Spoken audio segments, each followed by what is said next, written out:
and a move that sent shockwaves through the halls of power in Washington. A decision was made that few saw coming and even fewer could fully comprehend in the moment. Canadian Prime Minister Mark Carney, standing shoulder to shoulder with European Commission President Ursula von der Leyen, announced a sweeping new security and defense partnership with the European Union, a pact that would reshape the global balance of alliances. This was no ordinary agreement. It marked a bold and deliberate pivot away from Canada's traditional reliance on the United States, signaling a willingness to chart a new, independent course on the world stage. Standing at a podium in Brussels, Carney declared the dawn of a new era of transatlantic cooperation, one that would see Canada and Europe working more closely than ever before, with the US notably absent from the proceedings. The deal challenged the very foundation of North American defense, upending decades of military and economic assumptions and signaling to the world that old certainties were no longer guaranteed. Behind closed doors, months of secret negotiations had unfolded, as diplomats and officials from both sides worked tirelessly to craft a pact that would integrate Canada into Europe's massive defense procurement system, opening doors to new technologies and shared resources.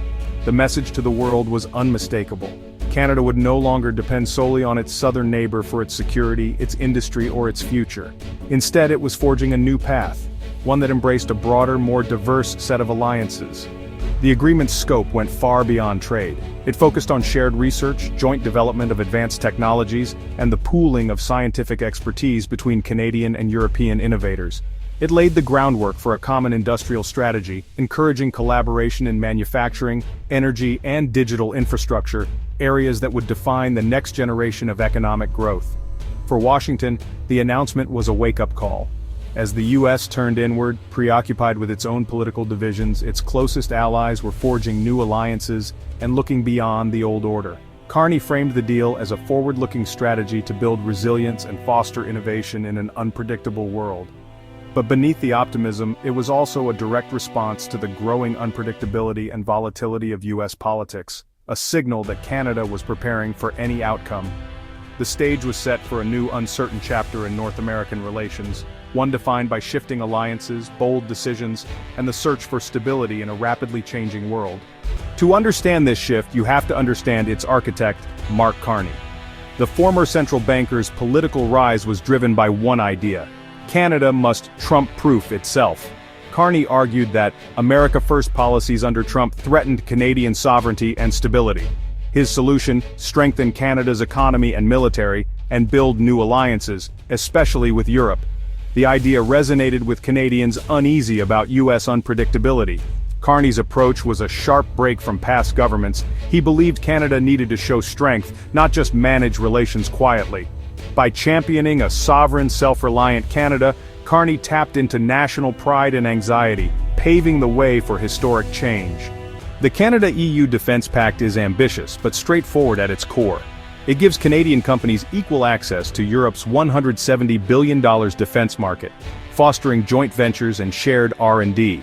The most controversial clause: no more than 35% of any joint project can be sourced from non-signatory countries, effectively sidelining U.S. defense firms.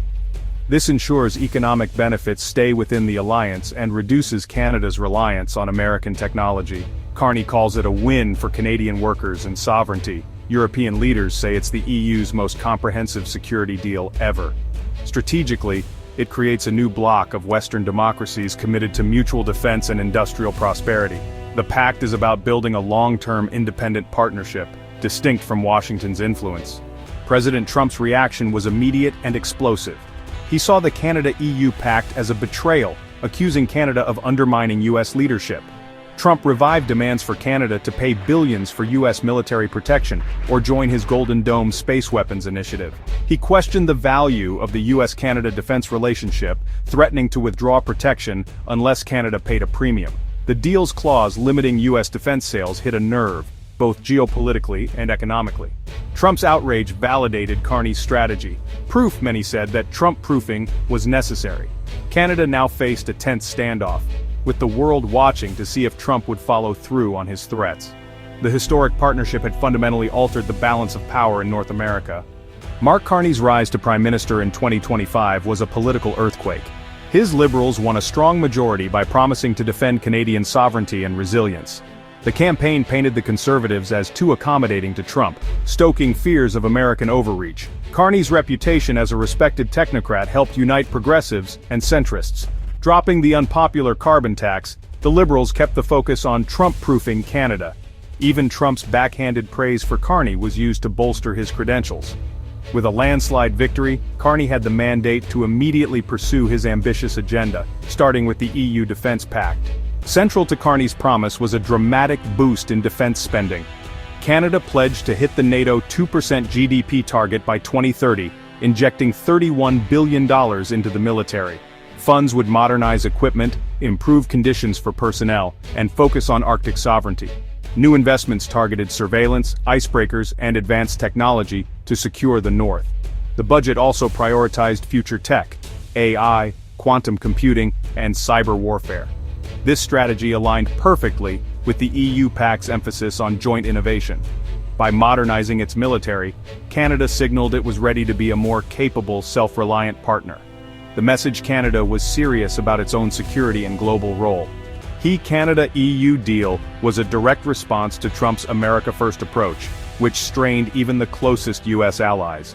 Tariffs and unpredictable military actions, like unilateral airstrikes on Iran, created global instability. Allies were alarmed by the risk of being dragged into conflicts not of their choosing. Trump's abrasive demands for higher defense spending, coupled with threats, backfired. Instead of buying more U.S. hardware, allies questioned the reliability of American guarantees. Many began seeking alternatives, building new partnerships, as Canada did with Europe. The cumulative effect: America's isolation on the world stage accelerated. Allies who once looked to Washington for leadership now saw a partner acting alone. The Canada-EU Pact became a symbol of a world adapting to a new, less America-centric reality. Trump's actions triggered a wave of diplomatic realignment among U.S. allies worldwide. The sudden shift in U.S. foreign policy left many traditional partners questioning the stability of their long-standing alliances. As Washington's approach grew more unpredictable, leaders across the globe began to reconsider their own national interests and security strategies. South Korea and Japan, long reliant on U.S. security, publicly skipped the NATO summit in protest. Their absence sent a powerful message highlighting their frustration and signaling a break from the usual diplomatic script. Their move signaled growing doubts about America's reliability and a desire for diplomatic autonomy. Both countries began exploring new regional partnerships and strengthening ties with other global powers, seeking to reduce their dependence on the U.S.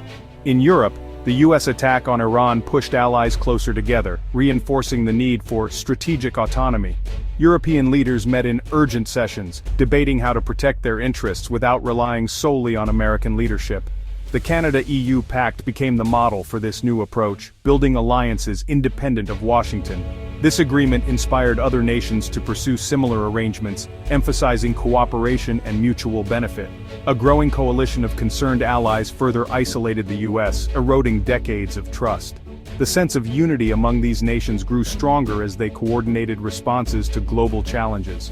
The world wasn't turning against America, but learning to live without its leadership. Countries began to assert their own voices on the world stage, shaping policies that reflected their unique priorities.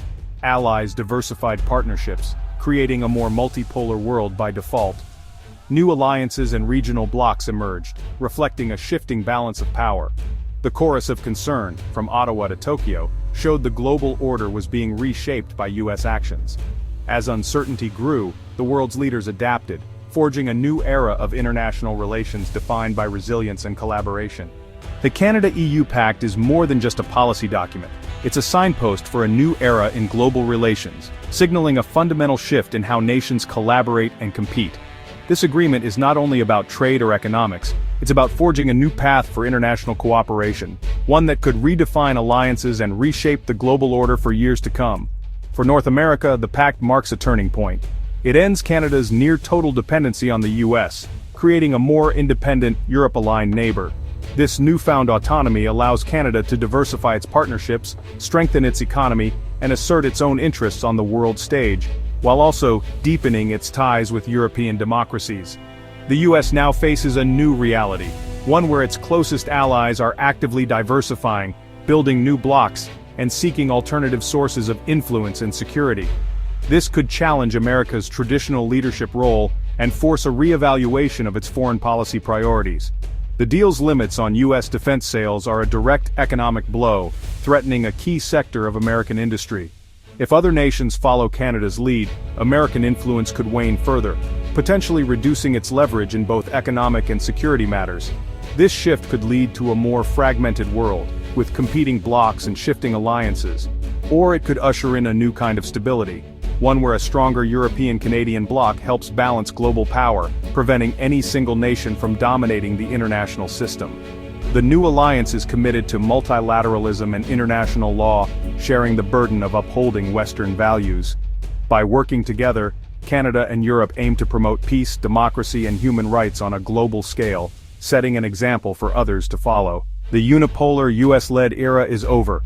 A multipolar order is emerging with power and influence distributed among several key players. This new reality brings both opportunities and risks, as nations navigate a more complex and interconnected world. The key question now is whether the US will adapt to this changing landscape and rebuild trust with its allies, or double down on isolation and unilateralism. The choices made in Washington will have ripple effects across the globe. The answer will shape the stability of North America and the world for decades to come, influencing everything from economic growth to security and the future of democracy itself. Carney's vision is one of shared risk and responsibility, a world no longer defined by a single superpower but by cooperation, resilience, and a collective commitment to a more balanced and stable future.